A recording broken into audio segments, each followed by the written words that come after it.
Good morning. Morning, hello. Hello. We've got a newbie. Morning. Hi, Claire. Hello. You all How right? can I call you all your given names, or do I have to go by YouTube names? Doesn't matter. It doesn't really, I'm doesn't really matter. pretty much the same.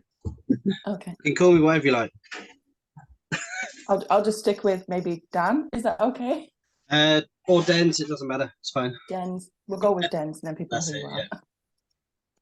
We should be expecting Sophie on as well. I think that might, and Sharon. So we'll have a five of us today, which would be the highest number so far.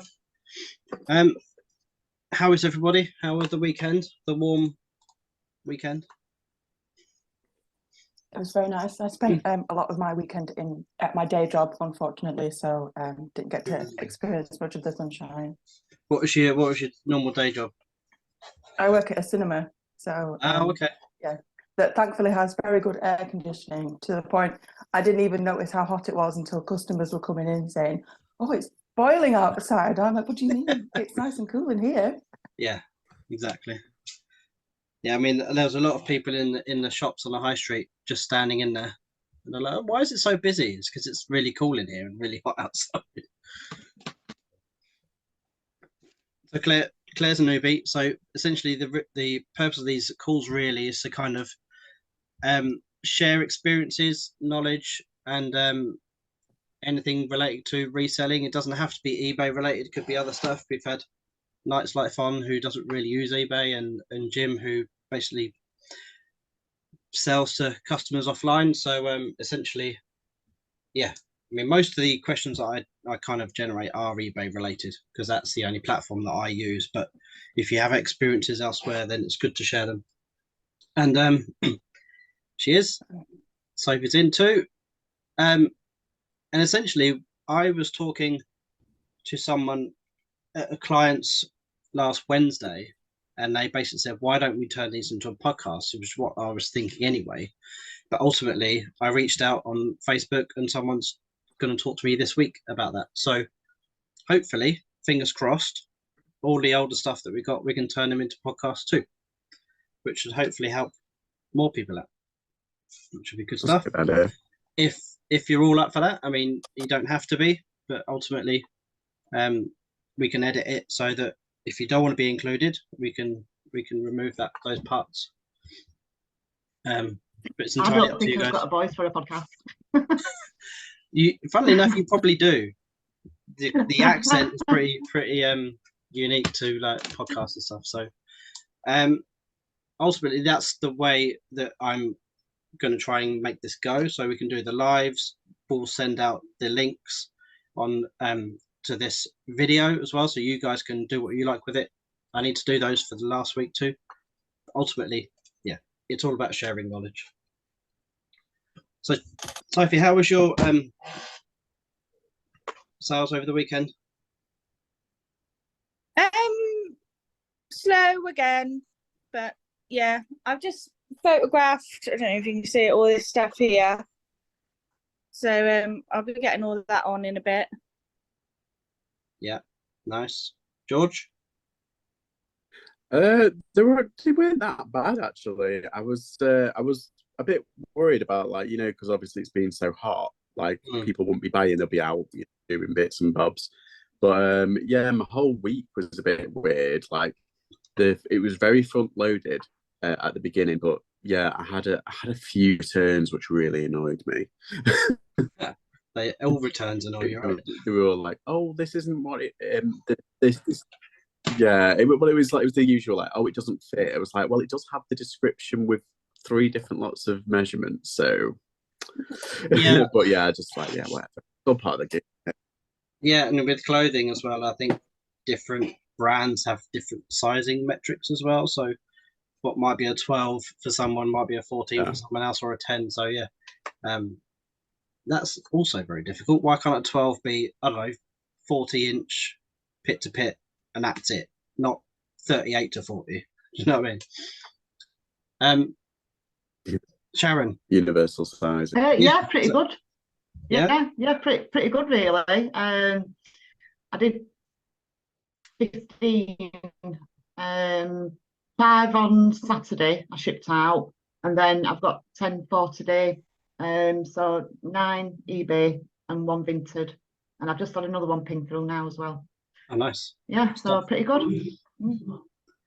Claire, do you do what do you primarily sell then? So tell us a little bit about what you do. Okay. Other So than working in the currently, cinema. so I've been doing this sort of professionally since about October, selling on eBay, Depop, Vinted, Etsy, and Poshmark. I know that's a lot. I sell mainly women's clothes from about sort of the noughties backwards, but also anything that gets very kindly donated from family members. So I've just got loads of like men's shirts and trousers and such that I've just got from one of a parent. So trying to get all that all on there.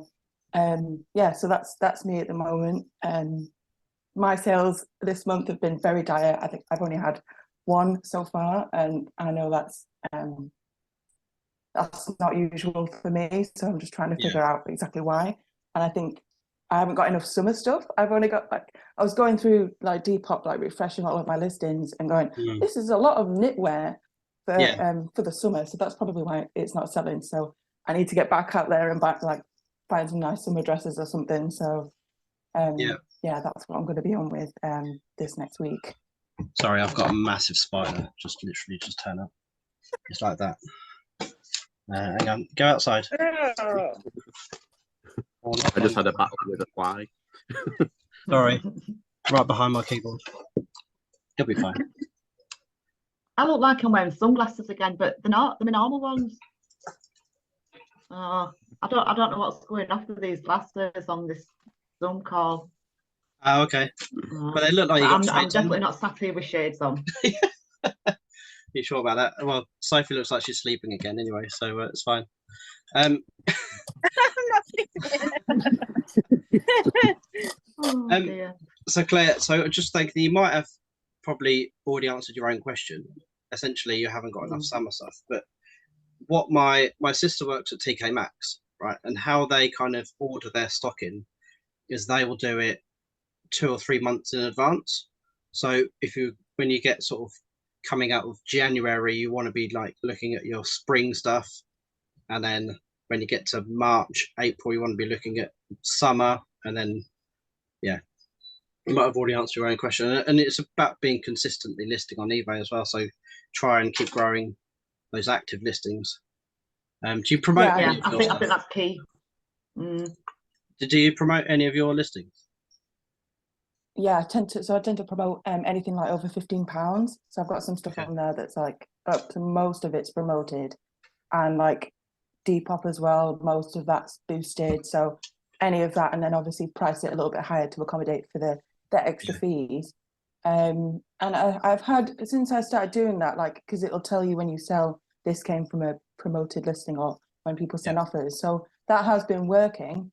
And sort of profit margins can accommodate that. So just need to continue on with that. And like you say, I've been trying to kind of upload daily. I think at the moment I'm only at like one, like just uploading 1, but that's purely because of like how much stock I've got and how quickly I can get it all pictured and stuff. So just trying to build up a bank of like drafts ready to go, so that when I'm busier with life, I can still make something available for sale. Yeah, I don't have anything in my draft bank because, I mean, it obviously works for most people, but for me and the way my attitude is, I want to get everything on, and that's it. And that may mean that I'm inconsistent with my listing, but ultimately, if it's on, it's available to be sold, in my opinion. So for me, it's kind of get everything on, and if I don't list anything the next day, then so be it. But ultimately, I know you need to be consistent with eBay, so maybe have a draft bank of, I don't know, say 10 that you can get on during those days that you can't, and then just list as much as you can, really. Yeah, I'm making a draft bank today. Once I'm going to put 5 of the new items on, and then each day, I'm just going to photograph like everything I've got, so I can hopefully put 5 new items on for the next few days as well. Yeah. So if you have a draft bank, do you review that periodically, or do you just leave it just in case you have a spare day that you don't list anything? I just leave it. I mean, like, I'll put because I don't want to do sell similars at the moment, because I've been doing them so often. My buy it now that's like the most active runs out in like 5 days. So Okay. instead of keeping doing sell similars because I haven't had much stock, now I've got some. I'm just going to put 5 on today, do a draft of 5, another draft of 5, another draft of 5, and then hopefully I'll be able to just consistently do 5 new listings like all week then. Yeah. Is there any difference between scheduling and just leaving them in your draft? I think scheduled listings. I think scheduled listings you get charged for when you release them out. I think it might be 10p a listing, something like that, rather than if you just draft it. Okay. You don't. Yeah. I wasn't aware of that. I have been doing some schedule listings, but I've not been. Well, I did scheduled for a while as well. But then it was Damien actually that told me. He said you get charged for that, and I was like, oh. Good to know. You might get some. You might get some that are part of your promotions, maybe. But I don't. All I've got is featured auction allowance and featured fixed price monthly allowance. Yeah. Yeah, I just thought that if they're sitting there kind of in your draft bank for months, then you're not going to sell them. Yeah, I mean, mine won't be sat there for months because I don't have that amount of stock to be able to do that anyway. So mine will only be sat there for a few days until I get some more. But I mean, like people like Sarah Resell, she keeps herself 3 weeks ahead. Yeah. So she's always got stock to release for 3 weeks at a time. She's made an arbitrary number of say 10 a day, and she's banked 200. She does 5 a day. Yeah. 5 a day, yeah. Yeah, she does 5 a day. She says that's all she puts out, 5 a day, and she keeps 3 weeks ahead. Oh, okay. So technically, she's only really like listing like once a month. Exactly. Yeah. Yeah. Although I didn't schedule. I did a draft bank when I went away the other day, and I did it on the Monday, and I went away on the Wednesday. But luckily, because my flight was delayed, I was just like, all right, I'll just add them there and then. I was just like doing them. So it does help to having a bit of a draft like little bank. But like you say, I'm same with Sophie. It's like there's not much point having it on for like weeks. I'll just have it on for a couple of days and then just whack them on. I suppose as long as it kind of relieves the. Yeah, it does. I suppose. I think if you can do a week's worth, like say on a Monday, have a listing day or a drafting day, and try and get on as much as you can, then at least it frees the rest of the week up so you can go out sourcing and just quickly, whack them on each day. Yeah, it's not taking a lot of time then.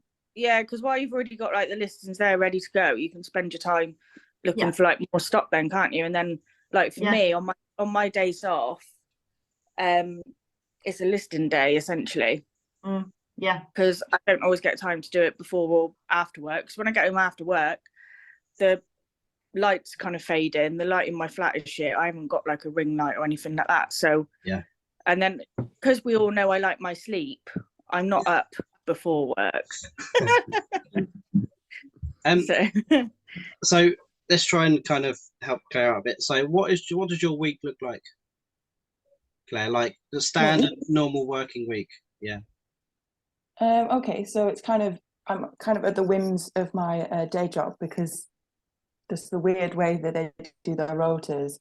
They release them like I don't really get much notice, so it's like at the sort of I have to like really quickly plan my week. Yeah. So sort of in between doing that and so like I have a few daily tasks that I sit down and do if I've got the time. So I make sure that there's something for sale. I refresh my Depop listings. You press edit and then list it again. So I do all of that. I tend to watch a bit of reselling content on YouTube, like this podcast, for instance, and Nice. some of the other podcasts, and definitely watch all of your YouTube channels at the moment. So all of you have been a really big help, especially the ones where people have been going out to car boots. I like those at the moment because I haven't been able to get to any. So it's just been nice to kind of vicariously live through all of you and go with you onto your trips. So yeah, it's kind of try and sit down and at least make something available for sale every day. If I've got a little bit more time, I'll get through some of my stock and get it all sort of processed ready for listing. And so very, very much like Sharon said, I'll spend like a bulk of time, probably like once a week, just getting loads of listings done together so that the rest of the week I can just press list, and then that's all I need to do in the morning. So because I use Zip Sale and cross list across eBay, Vinted and Depop, some Etsy as well. So literally it's just in the morning you press list, and they're all there. Yeah. So yeah, that's pretty much what my week looks like. If sort of budget and schedule allows, I might go outsourcing. Sort of it's a bit of a lean month this month, so sourcing trips have been very minimal. But on better months, I'll try and go out once a week, and pick a new place each time, to kind of, so I'm not seeing the same stock again and again when I go out to, because I live in Blackburn, so I try and go there maybe like once a month because there's a charity shop that sells everything for £1. So I just go in there. Yeah, it's great. We're all living over there. Yeah, I just go in there and look at every single thing, and always come out with at least like £10 worth of stuff. So yeah, so that's pretty much what my week looks like. I try and keep it consistent, but I kind of like that some days are different. Yeah, every day is pretty much different. So when I used to work full time, I used to go out in my lunch breaks to a local charity shop. Is that something you can do? Is there one nearby? Oh no, not really. Thinking of sourcing, like you've got like break. if like an hour break, right? If you have an hour lunch break, I used to be able to get there in 10 minutes, shop for half an hour, come back 10 minutes, and then that gave me like 10 minutes to eat my food, and my car would be loaded up, ready for when I got home. Yeah, I'm just thinking there is a few charity shops near, like, because where I work is like bang in the middle of the town centre. And if anyone knows Blackburn, they probably know exactly where I work now. So yeah, there's a few, including the £1 one. It's just very near, but the way that they do the shifts, it's very much like you only get like the legal requirement of breaks. So like they'll do 5.5 hours, so they don't have to give you a break. Yeah, right. And if you do get a break, it's like half an hour, so it's just enough time to eat your food, and then that's it. So Yeah. I tend to just leave sourcing trips for like when I've got a whole day to myself. I can take all the time I need, go for a coffee, Nice and relaxed. just sort of really enjoy it. Yeah, nice and relaxed, and then I find I'm in a better mind space to find like good stuff. If I'm rushing, then I'll just pick up. I won't pick up anything. Yeah. Yeah, I do like going to like different places. Like I do, because I've got like a little town. I live in a little town in like Cheshire, and yeah, I do like switching it up and going different places because it can get quite dry. Like if you keep going to the same place, I mean, it's nice, but having that on my doorstep, but it does get a bit boring, a bit samey. So like I do like going out to different places. You can get good deals though if you keep turning up at the same place. You can, and you get to know the staff a little bit better. I mean, I'm quite awkward anyway when I'm in person. On here, I'm fine, but like when I'm in person, and they say, good morning, I'm like, good morning, rooting around. But no, they are lovely, and they do say, oh, hello, how are you? And I'm like, oh, yeah, I'm fine. So they are lovely. But yeah, I do like going to different places. Plus, you end up finding places that you never realised like were there, and it's like, oh, it's only half an hour away. Yeah, Get that way.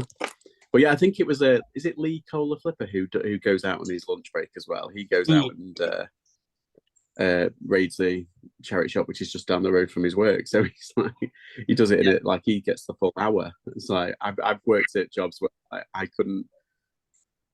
literally couldn't leave the premises at one job, and I was because they only gave us like 45 minutes, like the legal requirement. So I was a bit like, oh, can't really do anything. I used to do it because we used to finish at like some days about 4.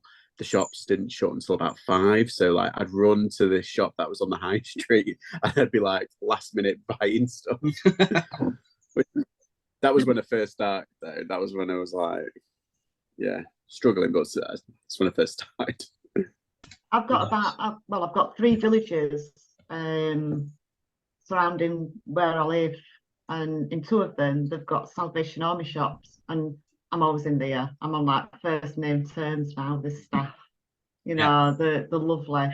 But also as well, I should imagine they do it nationwide, but when you go to Salvation Army shops, they'll give you a little stamper card, like a loyalty card, and every time you spend £5, they'll stamp it. So if you spend 20 quid, you'll get 4 stamps. And I think there's only about 10 or 12 stampers on it, but once it's full, you get 5 quid off your next shop.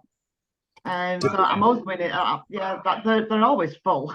Do they still do that? I keep getting 5 quid off every time. It's brilliant. I was just going to ask, do they still do that one where you donate a bag and they give you a stamp and then you get like £10 off? Yes. Is that right? Yeah. I love that one. Because that's where I used to donate a load of my stuff, because then I used to get like a tenner, and then on the other side, I think it was like a £5, isn't it? Free. So it's technically like 15 quid free. Like, yeah, brilliant. Every little help. Yeah, I love it. We're gonna kind of shift gear a little bit. What was your best and worst stock that you picked up last week? And I will go with Sharon first, if you did any. Last week. I think. Oh, hang on. She's off. I went to Carboots yesterday, Doncaster Rovers, and I thought, I like those. Was jigsaws? Oh yeah, the first ones. Normally, I'll pick them up for about £1, and then I'll wait until I've got 3, and then I'll put them on a bundle on eBay and flog them for like 15 quid. I seem to sell them quicker than that. Anyway, so I bought one yesterday off this woman, and then she says, have you seen this one? She's Ravensburger. But they're very similar, and I didn't realise, but apparently it doesn't matter because picture's the same, but it's in French. In French. So it's it's French. So anyway, I'm going to stick it on, but the equivalent, because I thought, well, for £1, I'll just stick it on like £8, if an offer comes through. But I don't know if I'll sell it because it says the puzzles la loterie. So I think it's something to do with like lottery winners. They're on like a holiday cruise. That was some excellent French there. Yeah, so that one might have been a bummer, but to be fair, I only paid £1 for it, so I don't really care. And then, hang on, let me just show you this little sweet thing. I'm not saying it's the best thing. But it's your best thing. Yeah. I did pay up for this, but I thought it's so cute. And it's a little glass penguin. Yeah. Is that supposed to be a dolphin? Big. Eh? Is that supposed to be a dolphin? That's a penguin. Oh, okay. I've named him Percy, but I might keep him actually. It's gorgeous. Well, that's it now. You've named it, so it's you can't tell it now. Percy the penguin, but it's massive. I mean, sometimes I'll buy little paperweights, but when I saw him, I just thought I've got to have him. £5. Speaking of paperweights, there was one on Antiques Roadshow yesterday for £1,000. Whoa. Cliche. Pound. £1,000. It was made in 1850. Wow. So if you see one I that's don't think, cliche, I think, yeah, I don't think Percy is going to be worth that much. Claire, It's cool. It's got no markings on the bottom. It's not one of them posh ones, but it might be a Murano. That's pretty good. It's pretty cute. Yeah. So Claire, what was your worst and best one? Oh, I haven't actually bought anything this week because I've spent the last 6 days at my job, so I've not had any time or energy. I've literally just been shoveling popcorn for the last 6 days. So yeah, and back at it today. So yeah, not been out. Yeah. So nothing to report, unfortunately. Your best and your worst all in one hit. There you go. There you go. George? I did get some pretty good stuff yesterday. I was trying to just literally find that figure that I got. I got a Thundercats figure. I didn't know it was a Thundercats figure until I got home, and I did a Google image search, and I nearly died. I was like, oh my god! And some of them are up for like £90 to £100. There's some that are up for 150. Wow! And I got it for 50p, but it doesn't. The reason why it's so expensive is that it has like a little red gun, and if you have the little red gun, that's what makes it expensive. But it's on its own. I mean, it's still 25 to 35 average. It's basically around £30. I'm going to put it up for 30 quid.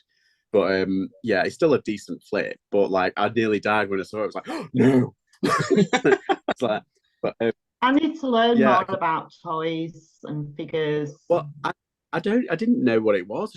I saw the thing underneath. It said 1987, and I was just like, oh, my year I was born. And I was just like, I'll grab that. It's old. It was like, yeah, why not? Perfect. But yeah, I got a couple of other bits. A mug, a Danone mug, and you can tell the Danone mug from a mile away. They're like latte mugs, but they're information mugs, and I know that the human body one does quite well because my mum had it.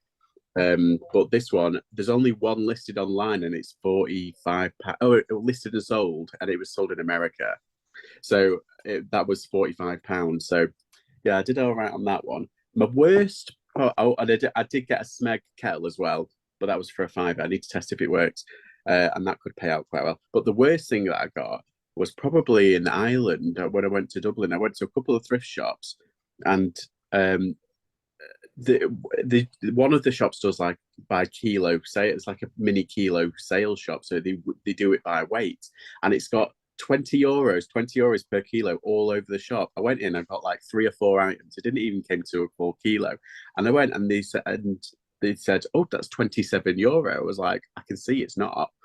Like, they said, oh, they've changed now €30. I was like, what? Because there was a queue behind me, and I was like so flustered. I was like, oh yeah, I'll just take them. I'm not being funny. It was like there was a Gant polo and a Marlboro Classics shorts in there, so I was just like, oh, I can kind of make up for the amount. But that it worked out something like, yeah, exactly.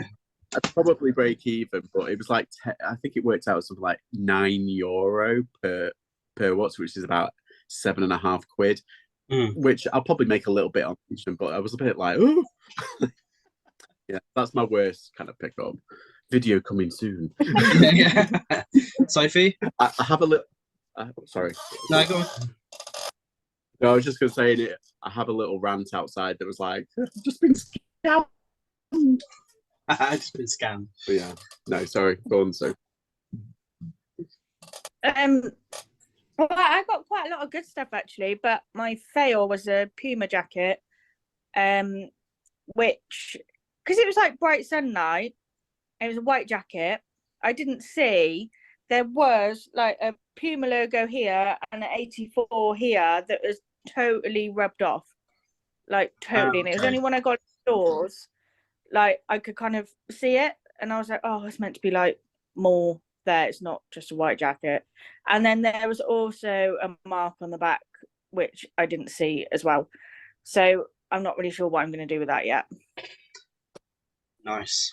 Right, yeah. So my best one, I think, was this one that I shared the other day. It's an off-white t-shirt. Oh, nice. That came out of a mystery bag from Arthur Rank. Bloody flies. So I paid just over £1 for it. So I think £1.15, and they're worth anywhere between 100 and 150. Nice. And this is a Wow. crossover design. So that's Cause the clown, KAWS. Hopefully, it's real and not a fake. Do you know what I mean? But you can't really tell. I mean, the stitching seems okay. And Yeah. Fantastic. the worst one I got, being a Liverpool fan, I saw there was a Darwin Núñez Liverpool top in the high street, and it was for £7. So I thought, okay, that's a pretty good nick. Probably get 15 for it, maybe. Got home, and it's not the original Nike version that's made in Taiwan by the Liverpool Football Club. It was made in China. That's I'm probably gonna break even on that one. But I went into the high street on Friday, and I haven't put it up yet because I daren't. It's basically each selling all of their clothes for £15, £17, £30 per item. It's like absolute shocking the prices that they've got in there now. But yeah, those are my best and worst ones. Yeah, those are have kind of gone up. I noticed. I bought some Lacoste sneakers the other day. I took the laces out because I've washed them, so I need to put them back in. But I'm not sure whether they are legit or not. Again, I'm not into sneakers, pumps, or anything. They look pretty clean. Yeah, I've cleaned them up. I mean, they look really nice inside. What does the label on the tongue say? Can you stretch it out and show the camera? It says Zion sneaker or Bit closer. That looks pretty legit. I think Yeah. they are legit. Yeah. Yeah, that looks pretty good. Somebody told me that the crocodile, because it's white, should be green. No, I think you get Not loads. white. You get loads of different ones. I think that's real. Yeah. Oh, Yeah. You can normally tell by the label and the stitching. Yeah, there's like I'm sure there's like a QR code in. Yeah, there is one in there. Yeah, there is. As well. If you tried like scanning it, sometimes it goes to the Lacoste. Oh, no, I never thought that. Well, there's an RN number or a CN number you can Google, and it might come up with the actual shoe to give you more info. Right. Yeah. Right. Let me. I don't know which one. I do both just to check. But... Oh, the QR code's not doing anything. It doesn't mean anything because some QRs don't. But I don't put them on. Random. I don't put them on just in case they're fake. I've got a I shirt think they're with a white. right. Yeah, they look fine. Yeah. I think they're fine. You can normally tell by like the condition and the stitching, really. Yeah. They're fancy. They do look nice. Yeah. Yeah, they are. I thought, well, if they are fake, I'll wear them myself because they're 5.5s, which is my size. So, but I'd rather sell them. I'd rather get some money. Exactly.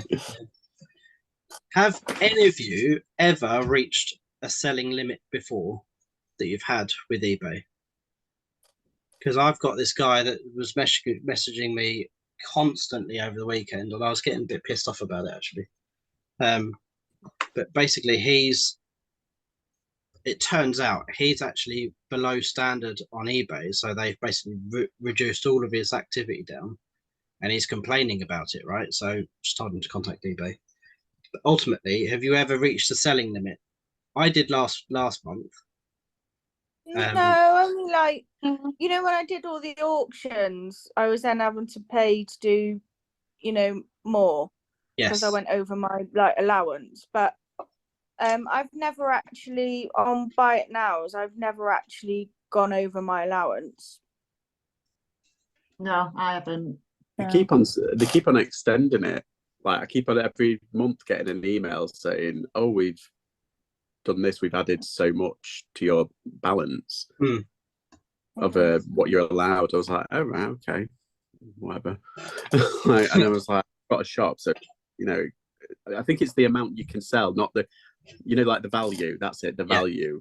They said it can, is it 35 grand or something or more? I think it's more now because I've got a shop. So yeah, I've got that. I haven't reached the limit. I was in when I moved house on my, before I got the shop, one of my accounts dipped below seller standard by like, I think it was 0.5%, and it was an absolute nightmare. They limited everything, and you can see like I was doing really well. I was making like a couple of sales a day on it, and then all of a sudden it went to nothing for about a week, and all the impressions just went from like a few million down to like, I think it was like a couple of like 10,000. It was insane how much they suppress your listings. And so I kind of a couple of months ago. Yeah. I mean, I cheated and I just kind of got my friends and family to buy stuff, and then that just boosted my good idea. But then as soon as I mean, it's not hard to do. But I was for a couple of weeks I was playing by the rules, and I was like, I was because you can't promote your listings, you can't do certain stuff, you can't send offers out or something like that. There's certain things that you can't do, and if you're in below seller standard for more than 2 months, consecutive months, they charge you more in percentage. I think it's like 1% extra. Oh really? So I was just like, I'm not having that. So I thought, it's like, hang on, it's not breaking the rules if like my friends and family buy off me. So I put loads of stuff up for 99p. They bought it, and then I privately refunded them. And I was just like, screw you, eBay. And because it's an algorithm, because it's like a computer, they don't know the difference. So they're just like, oh yeah, he's done really well. Yeah, exactly. Yeah. And then he's they done put 400 sales. Yeah, well, I think it ended up being like 20, 25, something like that. But like, because it just went over because I moved house, a load of things broke, and I didn't realise. And I had to, when they actually sold, I got them out, and there was like a mug that broke, and there was a top I couldn't find. There was loads of little things about it, but yeah, I have. That's the only limit I've had on eBay where it's driven me up the wall. I was like, oh my god, because luckily my other account I was doing quite well. That was kind of picking up the slack, and I was doing a lot on Depop at the time, so it balanced it out. But yeah, that was a nightmare doing that the limit thing. But I haven't reached the limit on other stuff. So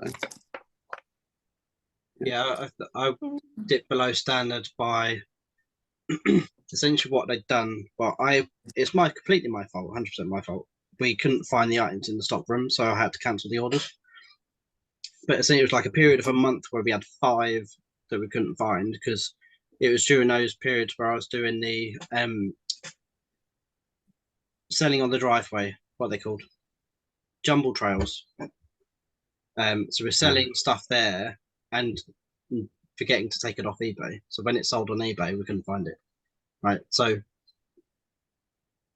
after that, they kind of put me to below standard, and I had to ride that out for a month and continuously get to above 400, because ultimately, if you drop below 400, it includes the whole year.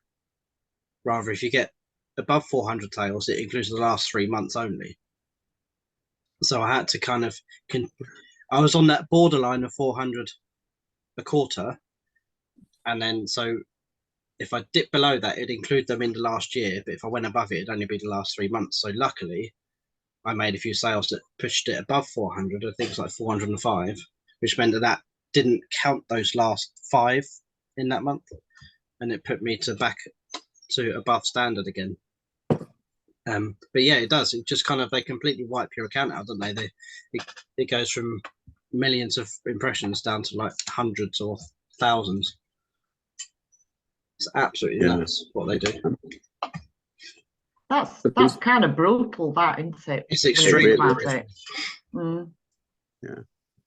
I think I shared a picture of it on my Instagram. It was just like there, down, and it's just like little dots down the bottom. Yeah, I do remember seeing that actually, and I thought it was a shocker. Yeah, so really bad. So try not to get below standard, Claire, because it will it ruins you.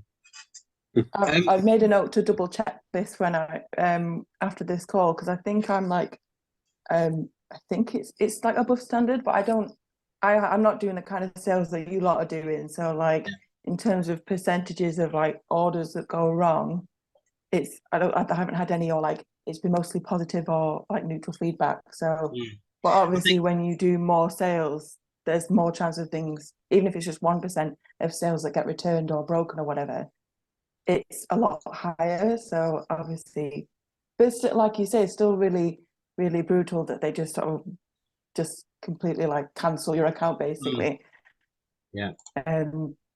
Just because of a few things that go wrong. So it's a bit scary that like that one platform has like total control over your income. Yeah, it's the default rate, isn't it? So now my defect rate is 3 out of 509. But if I get more than 4, I'm below standard. Wow, that's how tight it is.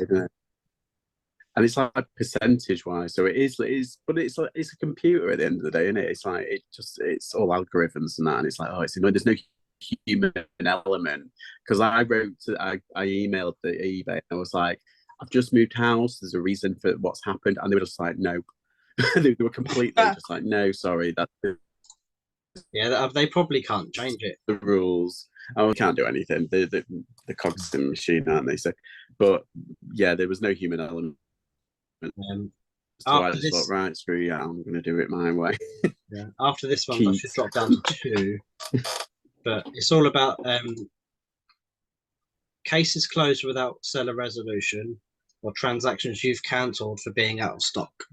Those are the 2 that I've got. So I've got 0 on one and 3 on the other. But yeah, it's just can believe how tight it is. If you get another 2, if I get 5 1/4, basically, that's me below standard again. It's crazy, isn't it? Yeah. I need to keep that seller. I quite like Poshmark because I kind of feel like I can manipulate it a bit more. Like, because you like share things, you share your own, down to you. And I kind of feel like you can just manipulate things a little bit more there to make it work for you, rather than eBay. You've got no way to kind of manipulate it unless you're George and get, you know, your friends and family to buy stuff. But like, there's kind of like no way to manipulate it really. Yeah. Compared to Poshmark versus eBay, then how are you doing on Poshmark? I'm still getting the odd sale. It's quieting down because everyone spent their credit, and it's still not open to like everyone yet.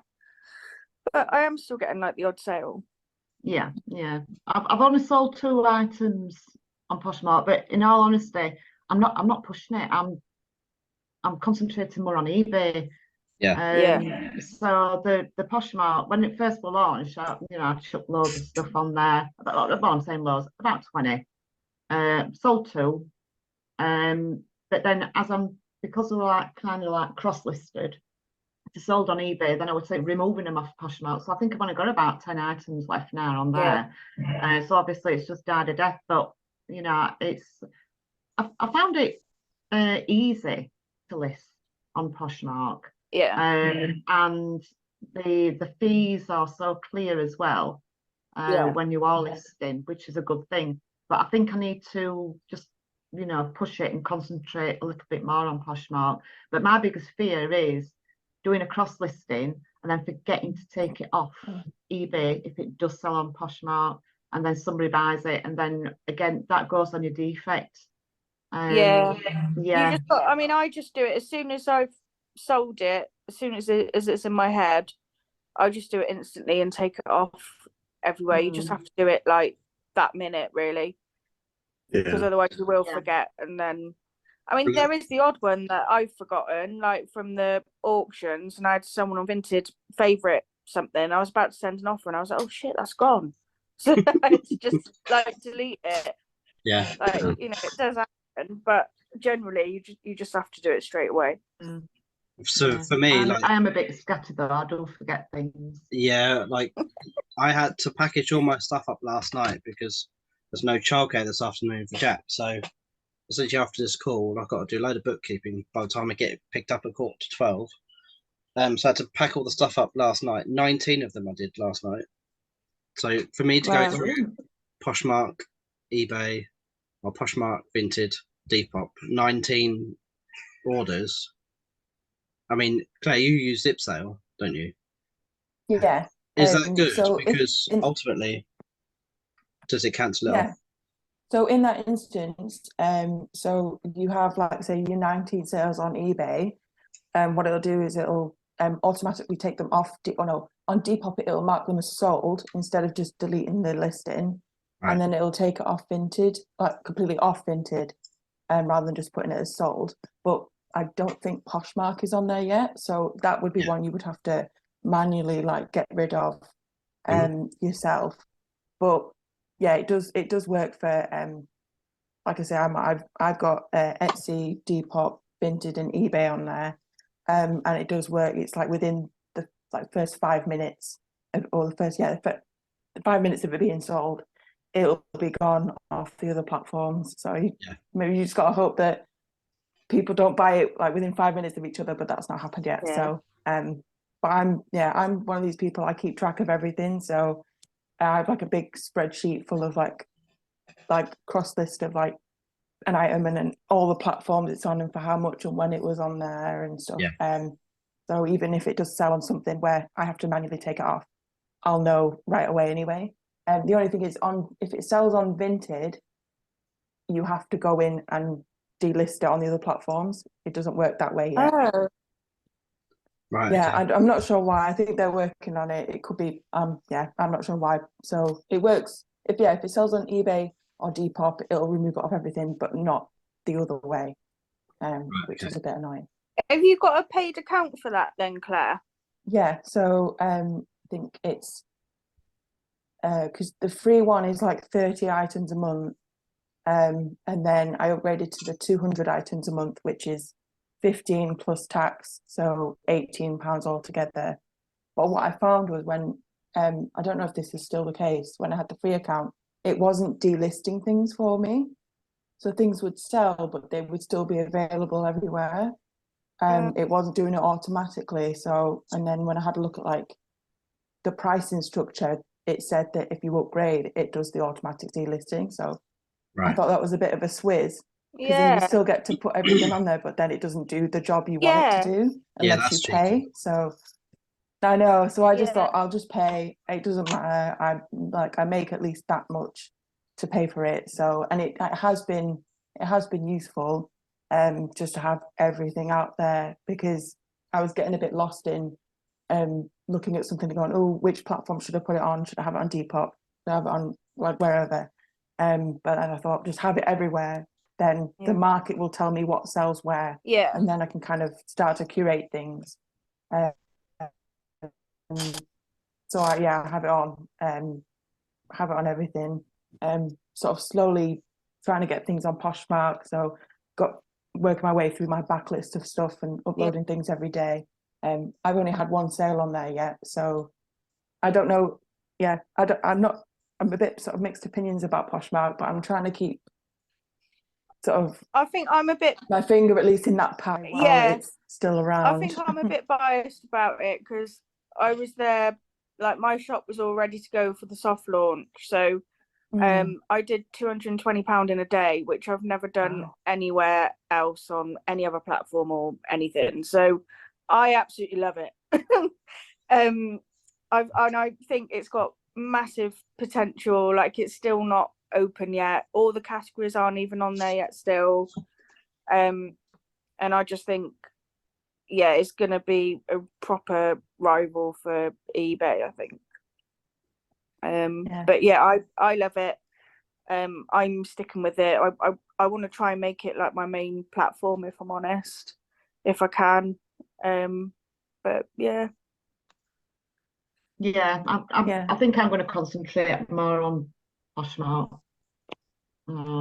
I think like don't drop your eBay or Oh, anything no. like that, because that's still like my biggest at the moment anyway. That's still like my biggest earner is my eBay, but I definitely want to.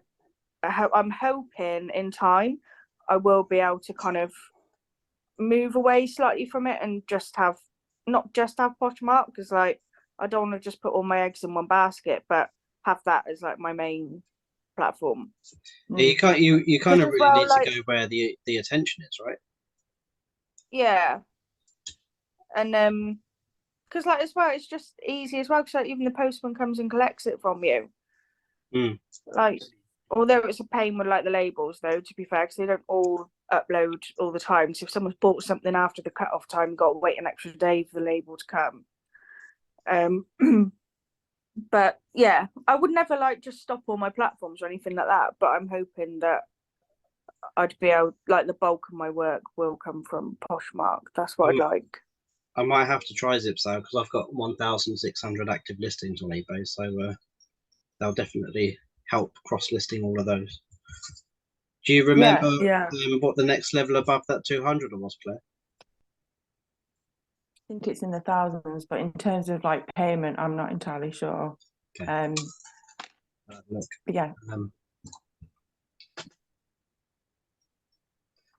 So the last thing I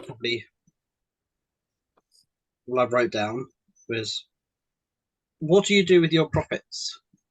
I mean, the idea that I had. Spend them. Well, yeah, spend it. Right. So Go when traveling. Yeah, exactly. When I had a full-time job and I was doing this on the side, I'll take all of that profit and essentially pay off my car loan with it, right? Yeah. And then it moved into investing it elsewhere to get a monthly passive income somehow, or a quarterly passive income, depending how dividends were paid. And then I stumbled across a theory that if you basically spent, it's called a 50-30-20 rule. So if you spent when you get paid, you get your net pay, you would spend 50% of it on your needs. So a roof over your head, food on the table, fuel, that sort of stuff. 30% on wants. Essentially, do you need a haircut? Do you really need your Sky or Netflix or whatever, that sort of stuff on the wants? And a 20% on investing on yourself or the stock market or other bits and pieces, or reinvesting that back into the business, essentially. So ultimately, what I'm doing at the moment is reinvesting all of my profits back into eBay, because I don't have to pay Caroline anymore, right? So the bookkeeping income pays for my half of the bills. So I just wondered what you guys do with your profits. So we'll go with Sophie first. Well, I'm going traveling. You're going traveling. I'm going traveling, so that's what I've done with mine. But after that, I think I'm going to focus on just getting my credit card down. Like, there's not a lot on it, but it would wipe it. And then yeah, I'm just going to kind of keep saving it, like, while I'm working, because obviously I do want to go full time, but I need like a lot of money up behind me before I do. So they say 6 months of your expenses is a good starting point. Yeah, that's what I need to get to. So yeah, there's quite a lot of work to do there. Sharon? eBay paid me into my personal current account. I don't use it for anything else. Me and Steve's both got a joint one for the bills and everything, and for his wages going in. So what I tend to do, because I've also got a business bank account with another bank, I tend every Tuesday, I tend to, well, depending on how much eBay send me, but I'll probably transfer about 50 or 60 quid straight into the business bank account. And then what's left, I use that then to buy more stock and to pay for my fuel once a month, which is only about 40 quid. I've only got a little fee at 500. So it costs me about 40 quid each month on fuel. So that's what I use it for. And then whatever's left in there, I pay for my online postage as well. on that account. So to be fair, I mean, I've looked at the account today and I'm about 10 quid overdrawn in it. But we get paid again by eBay tomorrow, so that'll just top it back up, and I'll just repeat it again, transfer some across to my business account, and just do it that way. Do you not get eBay to pay into your business account, and then you pay for everything out of that? Because because the account what I've got with eBay at the moment is still a personal one, and apparently if you've got a personal eBay account, you need to have your payment. You need to use a personal bank account, apparently. So I don't want to upset the apple cart by adding a business bank account to my eBay account. I am going to transfer it over to a business, transfer the eBay to a business account because I'm self-employed. Yeah. But I just haven't got around to doing it yet. And you know, anybody watching out there, I am declaring my taxes. Don't worry. Why don't you? It's just that I'm still on a personal account. Why don't you set up another personal account separate from your normal spend? Because that will make it easier for when you file a tax return. Well, I suppose I could do. Yeah. Because ultimately all of the transactions will be in there then, and then you'll be able to essentially just download the bank statement. And this is how much. Yeah, I'm only using the bank account what I'm using now. I only use it for business purposes anyway. So it for my all my income from eBay. And when I go shopping to charity shops, I'll use my card, the debit card. So it's all on their, statement on the bank statement anyway. Yeah. So do I really need to have another one? Well, it just makes it. It just segregates your eBay and your reselling business from your personal account, I suppose, that you use for doing your food shop on or whatever like that. So it just segregates it out. Just makes it clearer. Yeah. Any food shopping, I use the joint bank account. What means these both got. Yeah. So I don't use any personal. I don't use any personal transactions on the bank account on what's just in my name. What eBay pay me into, if that makes sense. So that is kind of separate. Other than being a personal current account, I just use it as a business account. Yeah. George? Let's see, what do I do in my property? Well, I think I'm not disciplined enough to do that. I've heard of the 50 30 20 rule before, and it's a really good idea. And if you got the discipline, that's brilliant. It's essentially living below your means, right? Yeah, and it depends like what you've got at the moment. Like when I started properly eBay, it was because I had a lot of other reasons, but one of them was financial, and I was in a lot of financial trouble of my own making. I'm not disputing any of that. It was of my own making, and I was like, right, okay, I need to get on this now. I really need to kind of like sort this out. And I've ended up paying off 2 credit cards in that time, and my overdraft, which was significant. So it's like I've still got 1 credit card out that I'm still paying off, but I'm paying the minimum plus it's called boosted payment. So it's not double, but it's pretty much a lot, almost double. But I'm knocking that off, and the pressure's just like, because it's like when you're in any sort of and it takes time to knock down your debt, and it's like it's only been in the past like 18 months where I've been like, oh my god, I feel really good about what I'm doing and everything. So at the time it was just like targeted payments, like okay, all my profit is going to go to this one thing, and that's how I did it. I kind of like knocked off each credit card like that. I was like, I'm going to really hammer home that, and I did it quite quickly actually. Obviously you need money to spend in your business, and I was very what's the word? I was very cheap. I'm not cheap. I was very careful about what I was spending. Frugal. Yeah, I was frugal, and it was like I was trying all different types of things to make money, just so I can spend money at like car boots. And I had loads of pound charity shops, and they've all closed down now since the pandemic.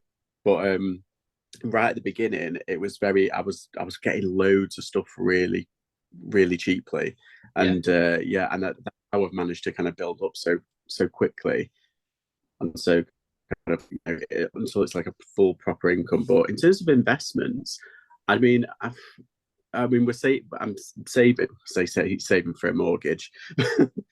What's the mortgage these days? But like we're trying. I've got a savings account where I put a certain amount in every month. I've got like a pension, private pension that I put in every month, and I've got trading 212, which I put in. I haven't done it I haven't put in as much for like 2 months, but for about a year, I was putting in a decent amount. And that's the thing. I know that's a long-term investment, but I get a ping of some like a dividend. I think it was pinged the other day, but I've only just got it today. But it was a dividend, and it's not a lot. It was something like £2 dividend. It's not a lot because I haven't. I know, yeah, like, and that's like quarterly. I think that. When I was, but yeah, I try and like put that. Yeah, when I was in partnership with my brother-in-law, doing it part-time alongside the full-time job, essentially every day we would put money in eToro or trading 212 from what we'd sold. We'd say, right, okay, we sold 100 today. We've made X profit of say 40 quid. We'll put 20 quid into eToro, and we'll just day trade that. See if we can kind of.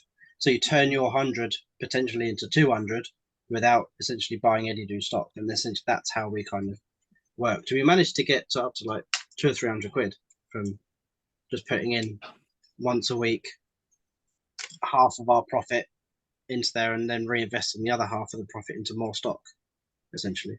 Yeah. I got and it can snowball. Yeah, I use free trade. I just put in a bit, now and again, really. I think I've got like stocks in. Well, I've got an S&P 500, and I've got like bit in Google, Apple, and all things like that, really. Yeah. But yeah, I just use it as like a secret savings account. Yeah, I just use it as like a secret savings account because I just forget it's there, sort of thing. Well, that's the whole idea. Like you just write it off and you just palm it off. Almost like you're taxing yourself another 10-20%, right? Yeah. Well, it's like I used to. I way back when I used to smoke quite heavily, and I was like, okay, I'm spending so much every week, and I think it was something like at the time it was something like 20 quid a week I was saving, and then as I started vaping. And I was like, okay, well, I'm still spending money on that. And I worked it out. And I think it was something like £600 a year I was like wasting. Yeah. And I quit smoking like 5 years ago now.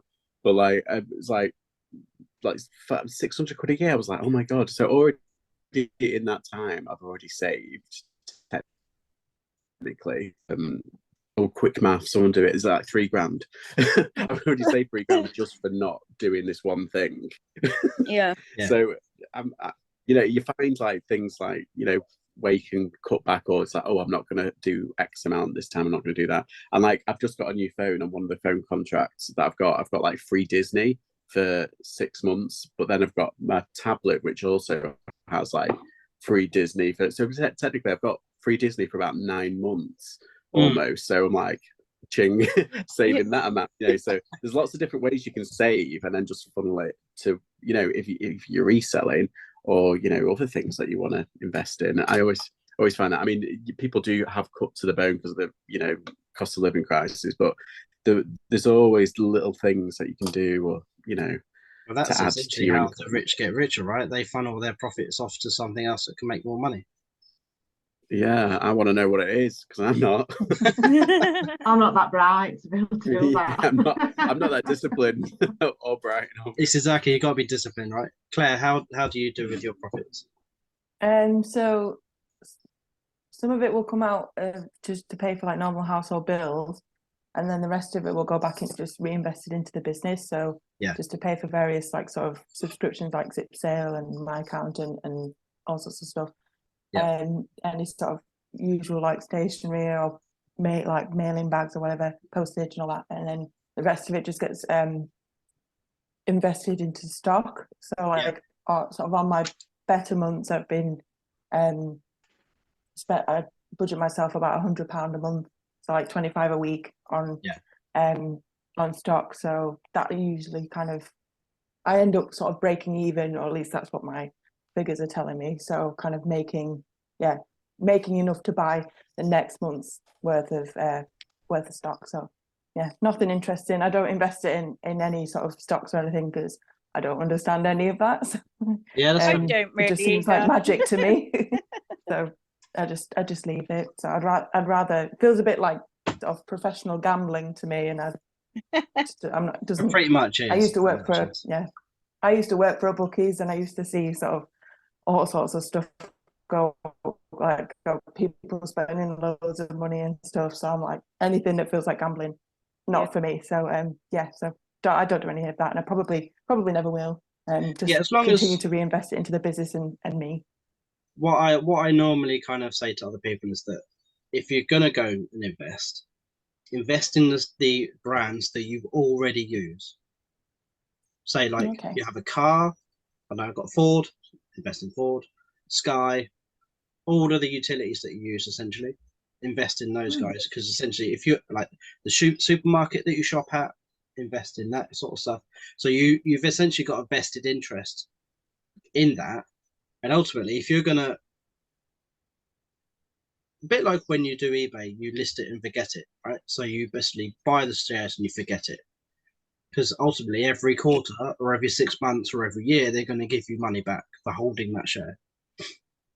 So regardless of the price going up and down, they'll give you a dividend if you buy dividend paying stocks. Those, but ultimately, for me, I was invested in eBay. Well, yeah, why not? I mean, you're going to use it. You're giving them money, so why not invest in them to get money back from them? I was going to say, I think I had like altogether, I think it was like, I think it was just one share in it. And I was like, does that give me voting rights? It does. So I could decide. 100%. Yeah, it does. And so I was just like, oh, I could dictate the way. It was like, yeah, you've only got one, you haven't got like 1 out of 4 million. Yeah, exactly. But no, yeah, I mean, for me, I think funneling your profits off to either buying more stock to grow the business or funneling off to something else that's going to give you a passive income, I think that's a really smart move. Because you can take it all out for yourself, but it's essentially going to have no money left, and then you won't be able to buy anything else. Yeah. To keep that ball rolling.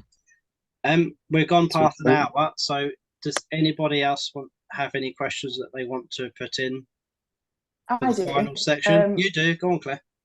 Yeah, I do. I don't know about you, Sharon, but I know that that the rest of you have YouTube channels. Do you feel like it's a worthwhile pursuit? Like, do you feel, or does it take up too much of your time in the week? Like, has it had I know this is lots of questions. Like, has it had a positive effect on your eBay sales?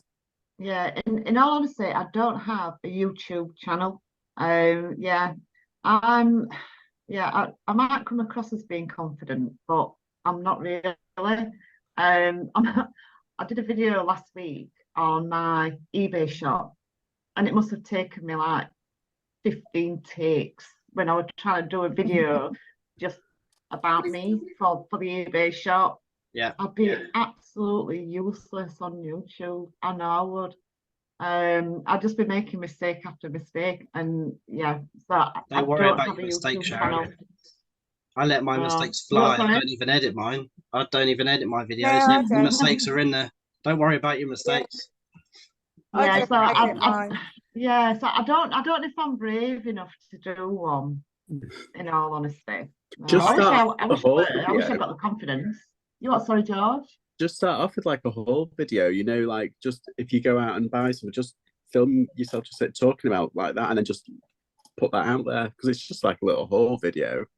Yeah, I mean, Chris and Adina, they don't really do videos of them actually out getting stuff. They just show you everything that they've got.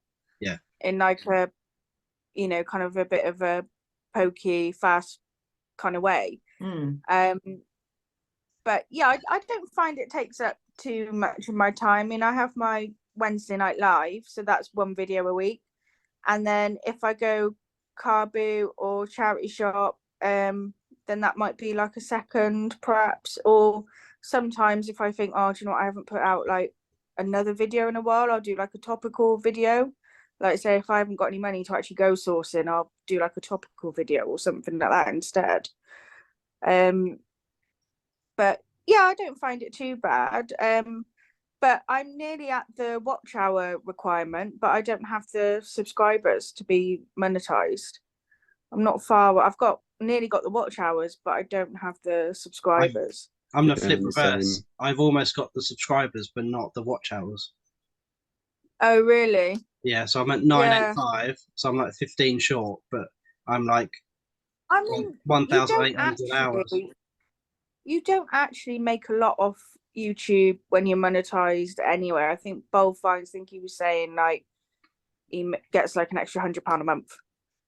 And I don't know what Nick Hill's get, but obviously Nick Hill's got quite a lot of, he's got 60,000 odd subscribers. But from what I've heard, like I don't know the number, but he has said like even he doesn't get that much off it really. So I think you've just got to do it because you enjoy doing it rather than having the focus of making money out of it, because I don't think it would work that way for you like anyway. Yeah, you just kind of have to do it. It would be an additional income source. That was what I started doing it for, if I'm honest. Yeah. But ultimately, what's actually turned out is actually you're part of a bigger community. And that's become more important to me than the actual financial part. So I'm not really that bothered whether to become monetized now or not. And it's introduced you to other people like yourselves. And now we're doing a Zoom. Yeah, exactly. Other, right? I've met so many people through doing YouTube, which is great. I wouldn't necessarily. I put all like the links to my stores like in the descriptions. I wouldn't necessarily say I get any. Like I wouldn't say I've noticed like I suddenly get loads of sales from doing that. I don't know really. I don't know whether people click on them or not, or whether they even read the description or not really. George's thing about a haul video, when I have these mystery bags from Arthur Rank, it's essentially the same thing, right? I've just got a bag of stuff that I'm showing you what I've picked up, and the only point is that I don't know what's in there either. But that does lead to me someone messaging me going, I've like all of the XYZ size 10s. How many have you got? And then I'll say I got 10. And they go, okay, give me a price, and I'll say £5 each, and they'll take them off my hands. I had one like a month ago saying, can I have these 10 items? They listed all of the brands down and the sizes, and I sold them for £50. Well, the bag cost me 35. So within just showing the video of what I bought, I've already made money on the bag before I'd even listed anything, right? So they do work. They do get sales in sometimes. It's not all the time. But if you get nice stuff, then you'll have people asking you how much you're going to sell it for. Yeah, I was chatting to Chris from Cookie and the Haydens this one time, and he basically said like, if your videos either aren't funny or aren't educational, don't bother. Essentially, pretty much, because that's what is going to get you the views. It's either got to be funny or it's got to be educational. If it's not, I'm screwed then. Then don't bother. That's part of the reason why I did it for the Zoom calls, right? They're educational in theory, people experiences and stuff like that. So exactly. Yeah, for me it's accountability. Like my lives, like the reason why I did my lives is because I had a death pile like Kilimanjaro, and I needed to get through it, and I was doing like probably about 20 a day. I had a set amount. I was only going to do about 10 a day, and then I've recently upped it to 20 because I've been kind of like hitting that stride. But like my lives are like, they force me to do work when I need to like actually do work. Like, and some of the videos, like I'll be like, oh, I need to go to the car boot, I need to do this, and I was like, it kind of focuses my attention on it. So, and I do it in my spare time. I do it like while if I do my listing as well whilst like I'm watching a bit of content, or if I'm watching like a film or something. But like my YouTube thing, I think it's one of those things it's a bit of a time suck. It does take a lot of time to like edit certain things, and but yeah, I think it's more of accountability. It's forcing me to do things, and it's forcing me to look at things, because I've started doing this year, like at the end of each month. I mean, I do it for my taxes purposes anyway, but I've been doing like a review of stuff, of what's sold, and like my net and gross and all that. I can see like certain trends happening. So it's given me lots of information to where to focus, but that's only because I did like these YouTube videos that I knew. Yeah, I watched your May one. Me, oh, did you see my? Yeah, I did. Yeah, I found like I found well, all the ones I've watched of your channel, all of them, everyone's has been really useful, just to kind of just to see resellers that are like a bit further along the road than I am.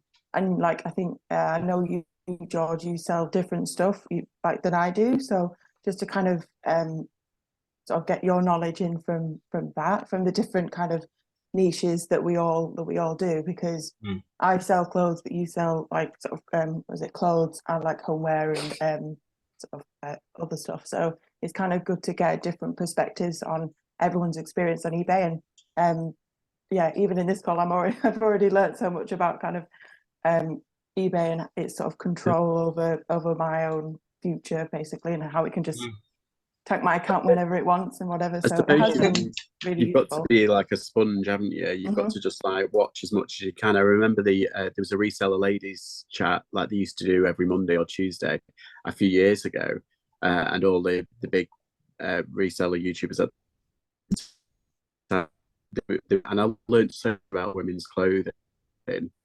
I was just like, oh my god, I'm learning so much. Like that, you forget, like, and it sinks in, and you don't realize it's sunk in. Like I went to the car boot, and I don't really look at women's clothing at the moment. I've just kind of moved away. But for something that I've seen, I saw, I think it was on Shel Staruni's channel. She mentioned this brand, and it was Oscar. It's like a brand, Ishikuru or something like that, by Oscar. I forgot. It looks like Japanese writing, but it's by Oscar. And I was like, okay, so that was sunk in. And I didn't. A couple of weeks later, I went to the car boot and I saw it on a rack, and I was like, oh. And they only wanted £1, but it didn't say like what it was. It just had that kind of symbol. I was like, oh. And it's only because of that video that I watched that I didn't realize. And it's sold for like 40 quid. I was like, wow. It's, you've got to become a sponge, and because we sell stuff, and trends change as well. Things change, brands come up and down, so you've got to kind of be on the ball with it as well. So, but yeah, I used to do a weekly sales video, essentially basically saying what sold that week, bottom 5 worst sales of the week, and the top 10. But it just took me 2.5 hours to edit it. It took me 20 minutes to film it, and then because I was putting the screenshots of the sale in there, and how much I paid for it, how much eBay was, how much the ad fee was, how much the postage was. So very transparent, but ultimately it just took me so much time that I stopped doing them. I love watching them videos. Yeah. Oh, sorry, Sharon. Yeah. I appreciate it. Does take a lot of time to do them, but I love those videos. What you used to do. Yeah, brilliant. Maybe just do one like every now and again or something. I just do one at the once a month. Yeah. Sales of the month. Yeah, it's not a bad idea. I might be brave one day, and I may do one. Yeah. Do it. Yeah, this is the kind of dilemma that I'm having at the moment. So I'm like practicing with little like reels on Instagram and trying to show my face more, because I'm like sort of all my other research on like other Instagram accounts and other sellers who are doing really well. They all show their faces, and they all sort of show their personality. It's not just trying to let the clothes do the talking. Because there's a few other YouTubers that I watch as well that are like very much like in their videos and whatever. Like I watch the Luxury Pickers as well, and Chaddy I Pete. did when I first started YouTube. And I was just going to say, when I first started YouTube, I didn't show my face at all.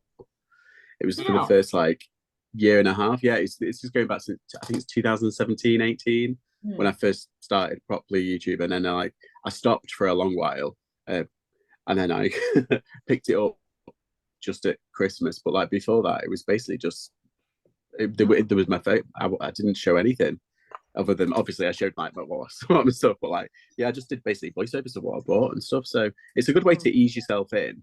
Yeah, to do that. Yeah. But if anybody just gets like 2 minutes, at some point, go onto my eBay. It's just flipping Northerner, and just have a look at the short video that I've done.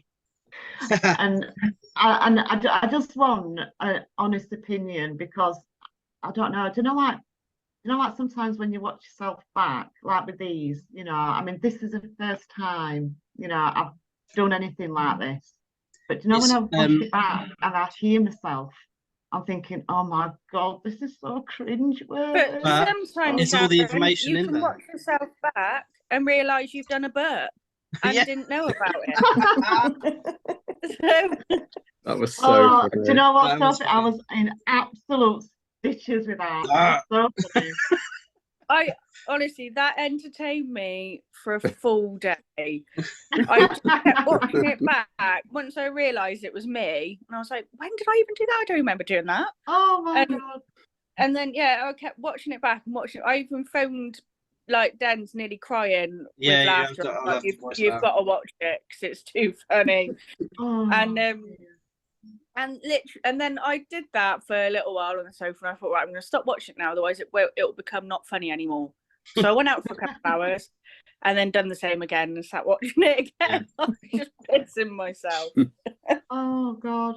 Well, that was funny. Well, Claire, what I'm going to do with the Zoom call now is put it on as a full video on YouTube, and then I've got notes here that I've made that we could probably get 4 extra videos, just splitting up into sections about what we spoke about. So essentially, it's the Gary V model, right? So he does live talks on stage.